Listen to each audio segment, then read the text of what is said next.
Hello everyone, this is doctor Mansi from Bharat homeopathy. आज मैं आपको बताऊंगी, अगर आप आईबीएस के पेशेंट हैं तो आपको अपने दिन की शुरुआत कैसे करनी चाहिए, आपको क्या लेना चाहिए, क्या खाना चाहिए।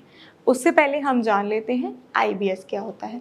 आईबीएस होता है इरिटेबल बाउल सिंड्रोम, जिसमें आपका डाइजेस्टिव ट्रैक्ट जो होता है वो अफेक्ट हो जाता है, वो बहुत ज़्यादा सेंसिटिव हो जाता है। कुछ भी हैवी चीज़ या कोई भी ऐसी चीज़ जो उसको ट्रिगर करती है हमारे डाइजेस्टिव सिस्टम को, वो हमारे लिए बहुत ज़्यादा नुकसानदायक होती है। आईबीएस के जो लक्षण होते हैं वो मेनली क्या होते हैं, आपको क्रैम्पिंग पेन होता है, ब्लोटिंग होती है, आपको गैस फॉर्मेशन होती है, या तो आपको डायरिया या कॉन्स्टिपेशन या दोनों चीज़ें रहती हैं। तो ये होता है इरिटेबल बाउल सिंड्रोम, जिसमें हमारा डाइजेस्टिव सिस्टम बहुत ज़्यादा सेंसिटिव हो जाता है, बहुत ज़्यादा वीक हो जाता है। तो आइए मैं आपको बताती हूँ कि आपको अपने दिन की शुरुआत कैसे करनी है अगर आप आईबीएस के पेशेंट हैं तो। सबसे पहले उठ के आपको 1 ग्लास पानी पीना है, जो कि आपके डाइजेस्टिव सिस्टम को भी इम्प्रूव करेगा और आपके कॉन्स्टिपेशन में भी आपको रिलीफ दिलाएगा। साथ में उसके बाद आप कोई भी हर्बल चाय ले सकते हैं, जो कि आईबीएस के पेशेंट्स के लिए फ़ायदेमंद होती हैं, जैसे कि फेनल टी हो गई, कैमोमिला टी हो गई या फिर पीपरमेंट टी हो गई। इसमें से कोई भी चाय आप मॉर्निंग टी की तरह ले सकते हैं।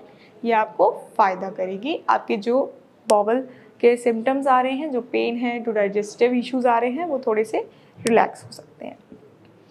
उसके बाद आपको क्या करना है, उसके बाद आपको एक छोटी सी वॉक लेनी है या फिर आपको योगा करना है। ये बहुत ज़्यादा हेल्दी रहेगा आपके लिए।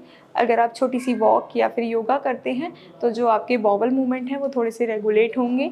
आपको कॉन्स्टिपेशन अगर है तो उसमें आराम मिलेगा। वैसे भी अगर आप वॉक और योगा करेंगे तो आपको आपके डाइजेस्टिव सिस्टम में बहुत ज़्यादा फ़र्क महसूस होगा, तो ये आपको करना ही है। उसके बाद सबसे बड़ा रीज़न एक होता है आईबीएस का स्ट्रेस। स्ट्रेस बहुत बड़ा रीज़न होता है, तो आपको सुबह उठकर कोई स्ट्रेस नहीं लेना है। आपको कोशिश करनी है कि आप रोज़ थोड़े से टाइम के लिए मेडिटेशन करें। मेडिटेशन से हमारा स्ट्रेस बहुत हद तक रिलीफ़ होता है, इसीलिए आपको स्ट्रेस को अवॉइड करना है तो आपको मेडिटेशन करना पड़ेगा। ये आपके लिए बहुत ज़्यादा फ़ायदेमंद होगा। उसके बाद हम बात करते हैं ब्रेकफ़ास्ट की, कि अगर आप आईबीएस के पेशेंट हैं तो आपको ब्रेकफ़ास्ट में क्या लेना है। ब्रेकफ़ास्ट स्किप बिल्कुल नहीं करना है, ब्रेकफ़ास्ट लेना बहुत ज़्यादा ज़रूरी है। ब्रेकफ़ास्ट में आपको क्या चीज़ें नहीं लेनी है, आपको हैवी फूड, कैफ़ीनेटेड ड्रिंक्स नहीं लेनी है, आपको फ्राइड फूड नहीं लेना है और आपको डेयरी प्रोडक्ट्स नहीं लेने हैं। ये सभी चीज़ें आपको आईबीएस के सिम्टम्स को वर्स कर सकती हैं। अब आपको लेना क्या है, आप उसमें ले सकते हैं ओटमील। ओटमील ले सकते हैं आप कोई भी। आप फ्रूट्स में बनानास खा सकते हैं, आप बेरीज़ खा सकते हैं, या फिर आप एग की डाइट ले सकते हैं अपने ब्रेकफास्ट में। बॉइल्ड एग खा सकते हैं या ब्रेड एग ऑमलेट खा सकते हैं। एग में जो प्रोटीन्स होते हैं वो आपके डाइजेस्टिव सिस्टम के लिए बहुत ज़्यादा अच्छे होते हैं।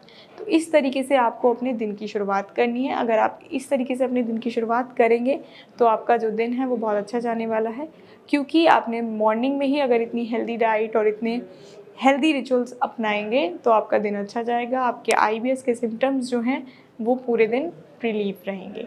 और साथ ही आपको आईबीएस का ट्रीटमेंट लेना बहुत ज़रूरी है, क्योंकि आईबीएस अपने आप सिर्फ मैनेजमेंट से ठीक नहीं होता है। उसके लिए आप होम्योपैथिक ट्रीटमेंट भी ले सकते हैं और उसके लिए आप भारत होम्योपैथी में संपर्क करें। Thank you.